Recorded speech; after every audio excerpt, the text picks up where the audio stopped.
പഴുത്ത പപ്പായ കൊണ്ട്, പപ്പായയും വൻപയറും കൊണ്ട് ഒരു അടിപൊളി വറുത്തരശ്ശേരി. ഇതാ ഇത്ര ഇങ്ങനെ പഴുത്തതായ പപ്പായ വേണം എടുക്കേണ്ടത്, കൂടുതൽ പഴുപ്പ് ആകരുത്. അപ്പം ഇതും എടുത്തിട്ട് ഇതിൻ്റെ കൂടെ ഒരു 3/4 ഗ്ലാസ് വൻപയർ നമ്മളൊന്ന് വെള്ളം ഒഴിച്ചൊന്ന് കുതിർക്കുക. ഒരു 2-3 മണിക്കൂർ വെള്ളത്തിലിട്ടൊന്ന് കുതിർത്തതിന് ശേഷം, തലേ ദിവസമേ ഒന്നും വെള്ളം ഒഴിച്ചൊന്ന് കുതിർക്കേണ്ട ആവശ്യമൊന്നുമില്ല.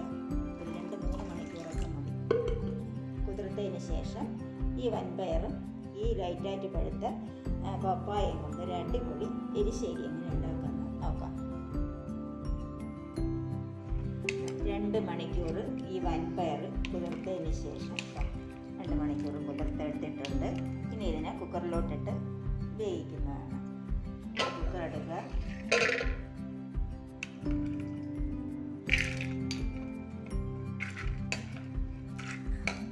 കുക്കറിലോട്ട് ഇതിനെ ഇട്ടിട്ട് ആവശ്യത്തിന് നിങ്ങൾക്ക് വെള്ളം ഒഴിച്ച്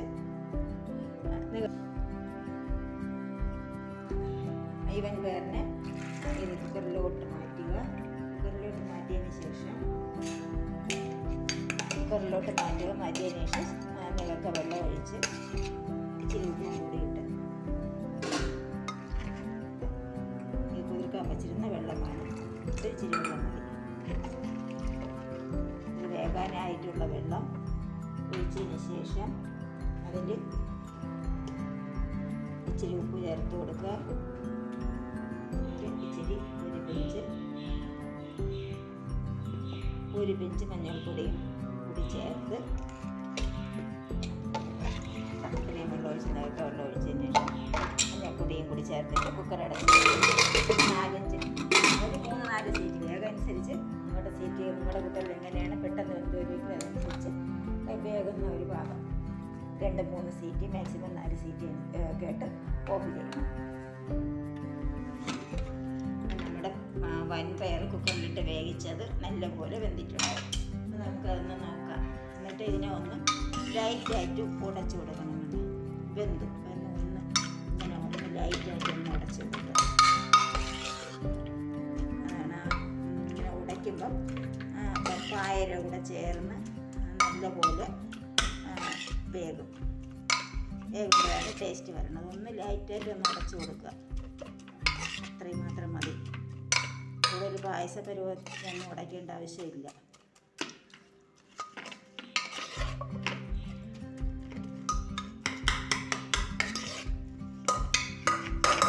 നമ്മുടെ അരിഞ്ഞു വെച്ചേക്കുന്ന പപ്പായ അതുണ്ട്, ഇതാണ് കണക്ക്.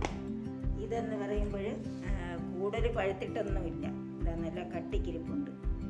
കാണുമ്പോൾ തോന്നും ഓവറായിട്ട് പഴുത്തിട്ടുണ്ടെന്ന്, പക്ഷേ ആവശ്യത്തിനുള്ള അതൊരു ലൈറ്റായിട്ടൊരു പഴുത്ത ഷെയ്ഡ്. ഇനി ഇതിൻ്റെ ആ പപ്പായയുടെ ആ മൂടിൻ്റെ ഭാഗമാണെങ്കിൽ ഇച്ചിരി വെള്ളയാണ്, ഉണ്ടോ? ഇത് വെള്ളയാണ്. അതിൻ്റെ ആ തുമ്പിൻ്റെ ഭാഗമാണ് ഇച്ചിരി കൂടി വന്നിട്ട് പിന്നെ പഴുത്ത ഒരു കളർ. അപ്പം ഈ പാകം തന്നെ എടുക്കണം. പപ്പായ എടുക്കുകയാണെങ്കിൽ ഈ പാകത്തിന് വേണം എടുക്കേണ്ടത്, അല്ലാതെ ഓവറായിട്ട് പഴുത്ത് പോയത് എടുക്കരുത്. നല്ല അടിപൊളിയായിട്ട് പപ്പായ നമ്മൾ കട്ട് ചെയ്ത് കഴുകി വെച്ചിട്ടുണ്ട്. അപ്പോൾ ഇതിലോട്ട് ഈ വേവിച്ച പയറിലോട്ട് ഇതിനെ അങ്ങോട്ട് ചേർത്ത് കൊടുക്കുക. ഈ പപ്പായയുടെ ഗുണഗണങ്ങളെന്ന് പറയുന്നത് എല്ലാവർക്കും അറിയാം. എന്നാലും പുറത്തൊക്കെ പറമ്പുകളിൽ ഇതൊക്കെ ഇഷ്ടംപോലെ കളയുന്നവരുമുണ്ട്. ഇതിനൊന്നും അത്ര വിലയൊന്നും കൊടുക്കാതെ ഇട്ടയ്ക്കുന്നവരുമുണ്ട്. ഈ പപ്പായ എന്ന് പറയുന്ന സാധനം ഒരു ക്ലെൻസിങ് ഏജൻ്റാണ്. വയറ് ക്ലീൻ ചെയ്യാൻ പറ്റിയ ഒരു സാധനമാണ് ഈ പപ്പായ. നമ്മൾ അതിനകത്തിട്ടിട്ടുണ്ട്.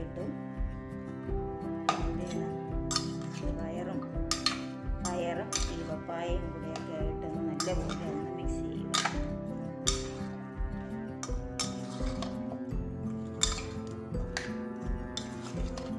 വേവിച്ചിട്ട് ഒന്ന് ഉടച്ച് വെച്ച പയറും ഈ പപ്പായയും കൂടി ഒന്ന് മിക്സ് ചെയ്തിട്ട് ഇനി ഇതിൽ ഒരു എണ്ണ കൂടി ചേർക്കണം. ഇത് പച്ചമുളക്, തൊണ്ടാമുളകിൻ്റെ അതും ഉടംകൊല്ലി മുളകാണെങ്കിലും മതി. എരിവുള്ള പച്ചമുളക്, 2 പച്ചമുളക് ചേർക്കുക. എന്നിട്ട് ഒരു തക്കാളി, അതും കൂടുതൽ തക്കാളിയാണ്, ഒരു വലിയ തക്കാളിയാണ് കട്ട് ചെയ്ത്, അതും കൂടി ഇതിൽ ചേർത്ത് കൊടുക്കുന്നു. എന്നിട്ട് ഇതിന് ആവശ്യമായ വെള്ളം, വേകാൻ ആവശ്യമായ എല്ലാം കൂടി ഒന്ന് മിക്സ് ചെയ്യുക. എന്നിട്ട് എന്ത് ചെയ്യണം, ഇതിന് വേകാൻ ആവശ്യമായ വെള്ളം, ഇതൊക്കെ വെള്ളം മതി, ഇതൊക്കെ വെള്ളം ഒഴിച്ചതിന് ശേഷം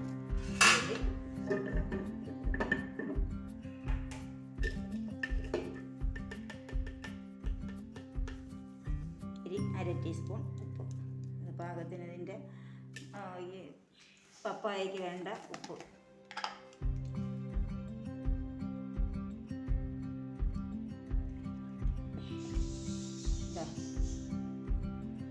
ഒരു 1/2 ടീസ്പൂൺ മഞ്ഞൾപ്പൊടി.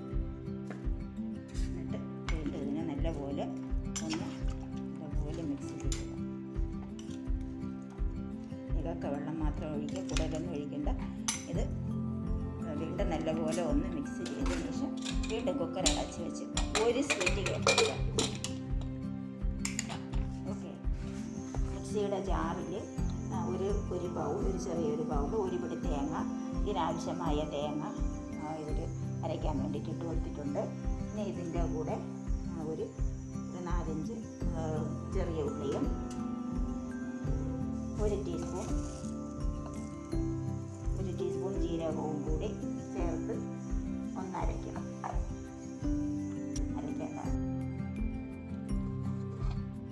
കുക്കർ ഓപ്പൺ ചെയ്തിട്ടുണ്ട്. പപ്പായയും പയറും നല്ലപോലെ വെന്തിട്ടുണ്ട്. അപ്പോൾ ഇതിന് നമ്മൾ എന്ത് ചെയ്യുന്നതിന് ഒരു പാത്രത്തിലോട്ട് മാറ്റാം. പപ്പായയും പയറും കൂടെ നല്ലപോലെ വെന്തിട്ടുണ്ട്. ഒരു സീറ്റിലോട്ട് വേവിച്ച് ഇനി ഇതിലോട്ട് ഈ അരച്ച് വെച്ച കൂട്ട്, തേങ്ങയും ജീരകവും ചെറുള്ളിയും കൂടി ചേർത്ത് ഈ കൂട്ട് ഇതിലോട്ട് ചേർത്ത് കൊടുക്കുക. അപ്പോൾ ഞാൻ നേരത്തെ പറഞ്ഞതുപോലെ ഈ പപ്പായ എന്ന് പറയുന്നത് ഒരു ക്ലെൻസിങ് ഏജൻ്റാണ് എന്ന് പറഞ്ഞത്. വയറ് ക്ലീൻ ചെയ്യാൻ പറ്റിയ ഒരു സാധനമാണ്. അതായത് ഗ്യാസ് ട്രബിൾ, മലബന്ധം, ഇങ്ങനെയൊക്കെ ഉള്ള വയറ് സംബന്ധമായ പ്രശ്നങ്ങൾക്ക് പപ്പായ കറി വെച്ച് കഴിച്ചാൽ നല്ല ആശ്വാസമായിട്ട് മലബന്ധം മാറിക്കിട്ടും. ഗ്യാസ് ട്രബിളിൻ്റെ പ്രശ്നങ്ങളെല്ലാം മാറിക്കിട്ടുന്നതാണ്. ഇത് നമ്മൾ അരച്ച് വെച്ച നാളികേരം ഇതിൽ ചേർത്തിട്ടുണ്ട്. അപ്പോൾ ഈ പപ്പായ എന്ന് പറഞ്ഞു കഴിഞ്ഞാൽ പിന്നെ വിറ്റാമിൻ എ, വിറ്റാമിൻ സി എന്നിവ വിറ്റാമിൻ്റെ കലവറയാണ് ഈ പപ്പായ. ഈ നമ്മൾ സാധാരണ പുഴുങ്ങി കഴിക്കുന്ന എന്തോന്നാണ്, കാച്ചിൽ, ചേന, ചേമ്പ്, പിന്നെ ഇതൊക്കെയല്ലേ പുഴുങ്ങി കഴിക്കുന്നത്. ഈ പപ്പായ വരെ പുഴുങ്ങി കഴിക്കുന്നവരുണ്ട്. ഇനി ഇതാ ഞങ്ങൾ ഇതിൽ കൂട്ടെല്ലാം ചേർത്ത്, തേങ്ങാക്കൂട്ട് ചേർത്ത് ഒന്ന് ഗ്യാസ് ഫ്ലെയിം ഓൺ ചെയ്തിട്ട് ഇതൊന്ന് ചൂടാകാനായിട്ട്, ഒരു തിള വരാനായിട്ട് വെച്ച് കൊടുക്കുക. പപ്പായ ഡെയിലി അല്ല, ആഴ്ചയിൽ ഒരു ദിവസം പപ്പായ കറി വെച്ച് കഴിക്കുന്നത് ശരീരത്തിന് നല്ലതാണ്. അപ്പം ഞാൻ നേരത്തെ പറഞ്ഞതുപോലെ ഈ മലബന്ധം, ഗ്യാസ് ട്രബിൾ ഇവയൊക്കെ എല്ലാം മാറാനായിട്ട് പപ്പായ നല്ലതാണ്. വയറൊക്കെ ക്ലീൻ ആകും. അങ്ങനത്തെ ഒരു ഒറ്റ മൂലിയാണ് ഈ പപ്പായ. അപ്പോൾ ആഴ്ചയിൽ ഒരു ദിവസം നമ്മൾ കറി വെച്ച് കഴിക്കുന്ന തോരനായിട്ട്, മെഴുക്കുവരട്ടിയിട്ട് എന്തെങ്കിലും വെച്ച് കഴിച്ചാൽ മതി. അത് ഗർഭിണികൾ മാത്രം കഴിക്കരുത്, അല്ലാതെ ബാക്കി എല്ലാവർക്കും കഴിക്കാം. അതായത് തിള വന്നു, പിന്നെ തിള വന്നിട്ടുണ്ട്. ഇതിനെ ഇത് ഓഫ് ചെയ്യുന്നു. ഹൃദയ സംബന്ധമായ പ്രശ്നങ്ങൾക്കെല്ലാമുള്ള ഒരു മരുന്ന് കൂടെയാണ് ഈ പപ്പായ. പപ്പായ എന്ന് പറയുന്നത് അസിഡിറ്റി, നെഞ്ചെരിച്ചിൽ ഇങ്ങനെയുള്ളവയ്ക്കൊക്കെ നല്ലതാണ്. അപ്പോൾ പറമ്പിൽ വെറുതെ പാഴാക്കി കളയാതെ അതിന് ഉപയോഗപ്രദമായ രീതിയിൽ പിന്നെ പഴുപ്പിച്ചാണെങ്കിൽ ശരിയെന്നെ ഹൽവയുണ്ടാക്കിയോ കറിയുണ്ടാക്കിയോ കഴിക്കുക. ഈ പപ്പായയിലോട്ട് നമ്മൾ 1 സ്പൂണ് ചതച്ച മുളക് പൊടിയും കൂടി ഇതിൽ ചേർത്ത് കൊടുക്കുന്നുണ്ട്. എന്നിട്ടേണ്ടതായ കാര്യങ്ങൾ ഒരു പാൻ അടുപ്പത്ത് വെച്ച് ഇങ്ങനെ കാളിക്കുന്ന ഒരു പാൻ വെച്ചതിന് ശേഷം പാന് ചൂടായിട്ടുണ്ട്. ഇത് വെളിച്ചെണ്ണ, താളിപ്പിന് ആവശ്യമായ വെളിച്ചെണ്ണ. ഇച്ചിരി എണ്ണ ഏറെ ഒഴിക്കുന്നത് തേങ്ങയും കൂടി വറുത്ത് ചേർക്കാൻ വേണ്ടിയിട്ടാണ്. ഞാൻ നേരത്തെ പറഞ്ഞതുപോലെ പപ്പായ എന്ന് പറയുന്നത് ഒരു ബ്യൂട്ടി ഏജൻറ്റും കൂടിയാണ്. പപ്പായ, പഴുത്ത പപ്പായ, അതിൽ അരിപ്പൊടിയോ ഗോതമ്പ് പൊടിയോ ശകലം ചേർത്ത് മിക്സ് ചെയ്തിട്ട് ശരീരത്തിൽ മൊത്തം മുഖത്തും ദേഹത്തും ഒക്കെ തേച്ച് കഴിഞ്ഞാൽ ആ സ്കിന്ന് നല്ല ഗ്ലോ ചെയ്യുന്നതാണ്. അതുകൊണ്ട് പപ്പായ ഇവിടെ കണ്ടാലും കളയാതെ വീട്ടുപറമ്പത്തൊക്കെ ഉണ്ടെങ്കിൽ അതിനെ വളരെയധികം ഫലപ്രദമായ രീതിയിൽ ഉപയോഗിക്കാനായിട്ട് നിങ്ങൾ ശ്രമിക്കുക. കളഞ്ഞു കളയരുത്. ഓക്കെ, എണ്ണ ചൂടായി വരുമ്പോൾ നമ്മളിതിലോട്ട് 1 ടീസ്പൂൺ കടുക് ഇട്ട് കൊടുക്കുക. കടുക് പൊട്ടുമ്പോൾ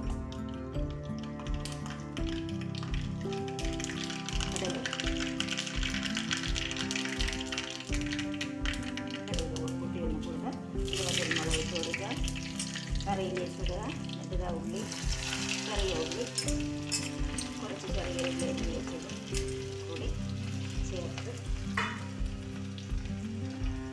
ഉള്ളി അരിഞ്ഞത് കൂടി ചേർത്ത് വഴറ്റി കൊടുക്കുക. ഇതിലോട്ട് നമ്മൾ കുറച്ച് തേങ്ങ മാറ്റി വെച്ചിട്ടുണ്ട് വറുത്ത് ചേർക്കാനായി. ഈ ഒരു തേങ്ങയും കൂടി ഇതിലോട്ട് ചേർത്ത് നല്ലപോലെ ഒന്ന് ലൈറ്റ് ബ്രൗൺ ആകുമ്പോൾ നമുക്കിതിലോട്ട് ചേർത്ത് കൊടുക്കാം.